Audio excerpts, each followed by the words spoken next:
Sejahtera. Adakah PKR akan memutuskan kerjasama dengan Barisan Nasional selepas Kongres Nasional PKR di Melaka hari ini? Tidak perlu kaji semula hubungan dengan BN, kata Wakil PKR Selangor.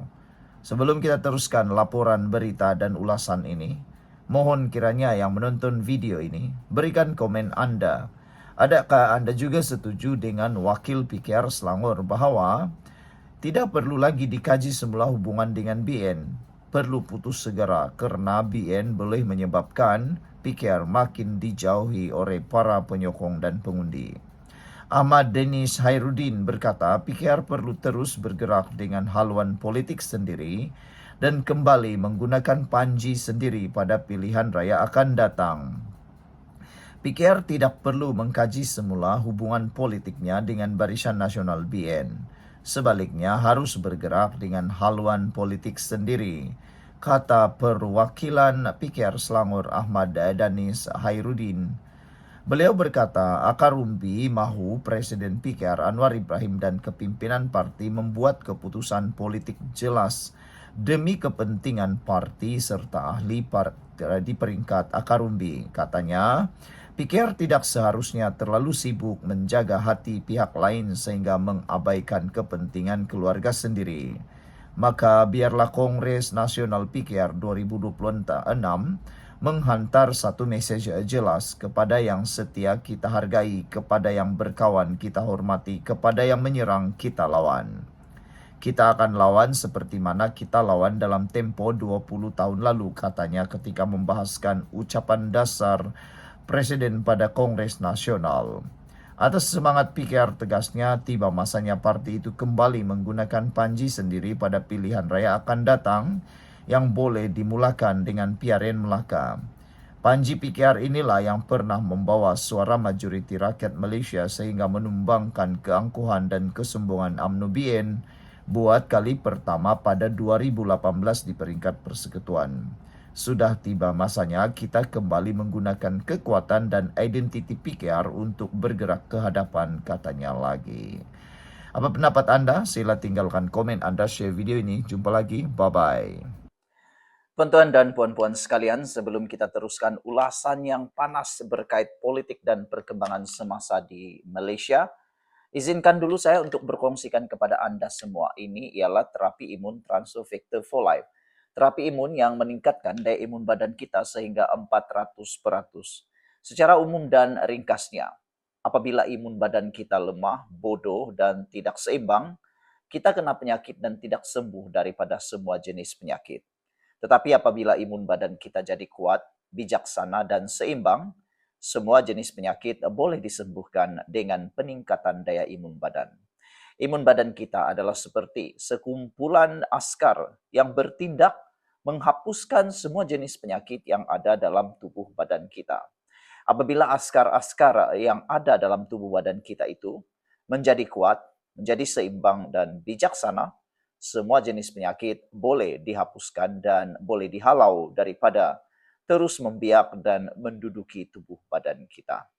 Cepat dapatkan produk yang hebat ini melalui nombor telepon saya yang tertera. Produk ini lulus KKM, halal, dan diperakui oleh dokter-dokter di seluruh dunia.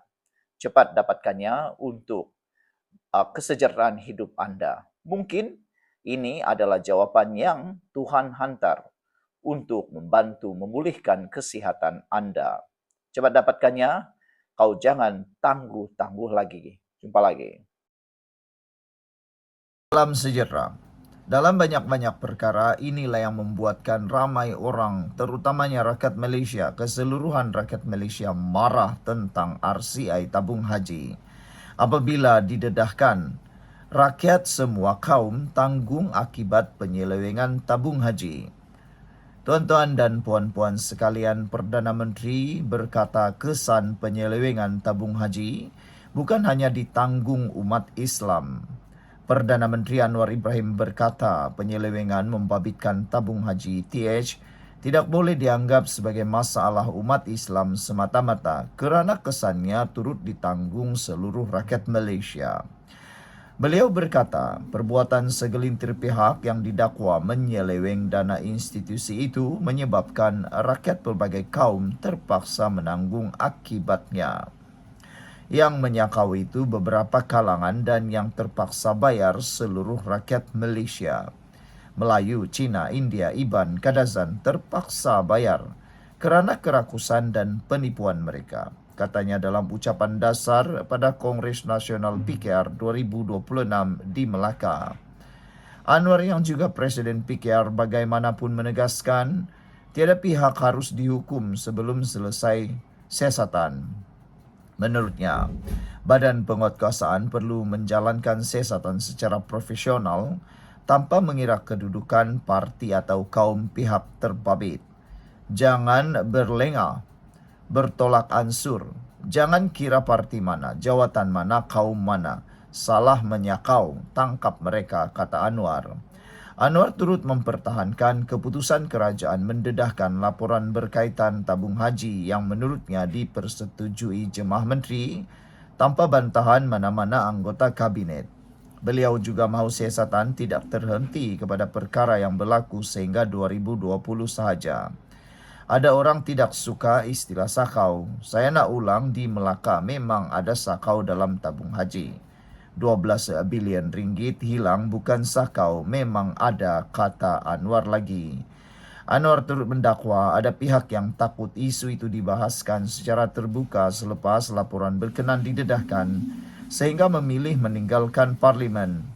Beliau turut mengucapkan tahniah kepada Menteri di Jabatan Perdana Menteri Hal Ehwal Agama Zulkifli Hasan dan Menteri Kewangan II Amir Hamzah Azizan atas pembentangan berkaitan isu berkenan. Bagaimanapun Anwar menegaskan, siasatan dan sebarang tindakan lanjut adalah tanggungjawab Badan Penguatkuasaan serta institusi kehakiman. Pada 8 Ogos yang lepas, Yang di-Pertuan Agong Sultan Ibrahim bertitah supaya siasatan berkaitan laporan SP Suruhanjaya Siasatan Diraja RCI mengenai tabung haji dijalankan sehingga ke lubang cacing.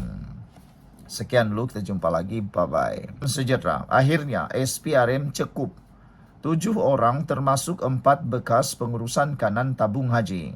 Siapa kata tiada sakau, tuan-tuan dan puan-puan.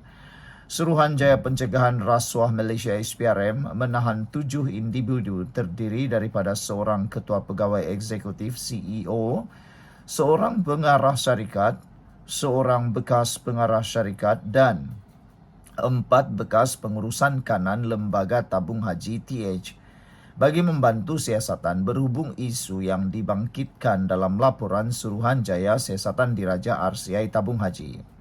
Menurut sumber, semua suspek ditahan secara berperingkat antara 3 petang semalam hingga 10.30 malam tadi di Ibu Pejabat SPRM Putrajaya. Suspek pertama iaitu seorang CEO Syarikat Perkapalan bergelar Datuk berumur lingkungan 60-an ditahan kerana disyaki mengemukakan dokumen mengandungi butiran matan palsu ketika membuat bayaran kepada tabung haji, membabitkan pemalsuan dokumen kontrak sebuah syarikat petroleum untuk kepentingan syarikat miliknya. Suspek kedua, seorang pengarah syarikat pembinaan bergelar Datuk, juga berusia lingkungan 60-an ditahan kerana disyaki memperdayakan pegawai tabung haji supaya membuat pelaburan dalam sebuah syarikat pembinaan dengan menjanjikan syarikat terbabit berpotensi disenaraikan di Bursa Malaysia, katanya. Seorang lagi suspek iaitu bekas pengarah syarikat bergelar Datuk Seri berumur lingkungan 60-an turut ditahan kerana disyaki terbabit dalam perkara sama dengan suspek kedua menurut sumber. Sementara itu, 4 bekas pengurusan kanan tabung haji berumur lingkungan 50-an hingga 60-an termasuk seorang bergelar Datuk Seri dan seorang wanita ditahan kerana disyaki terbabit dalam amalan rasuah sehingga mendorong tabung haji memasuki perjanjian pajakan 4 hotel dengan sebuah syarikat di Arab Saudi bernilai SR 2.49 bilion yang mengakibatkan kerugian kepada tabung haji. Sumber memaklumkan hanya 2 suspek lelaki, yaitu CEO Syarikat Perkapalan dan pengarah Syarikat Pembinaan di Reman, manakala 5 lagi suspek dilepaskan dengan jaminan SPRM atas faktor masalah kesehatan. Perintah reman 5 hari hingga 19 Ogos terhadap kedua-dua suspek itu dikeluarkan Magistrate Ahmad Afiq Hassan selepas membenarkan permohonan SPRM di Mahkamah Magistrate Putrajaya pagi tadi. Ketua Pesuruhjaya SPRM Datuk Seri Abdul Halim Aman ketika dihubungi mengesahkan penahanan berkenaan dan berkata kes disiasat mengikut Seksyen 18 serta Seksyen 16 dalam E Akta SPRM 2009. Sekian dulu, kita jumpa lagi. Bye-bye. Hello guys, ini ialah walkie-talkie Bofeng BF888S. Dapatkannya di Shopee, murah.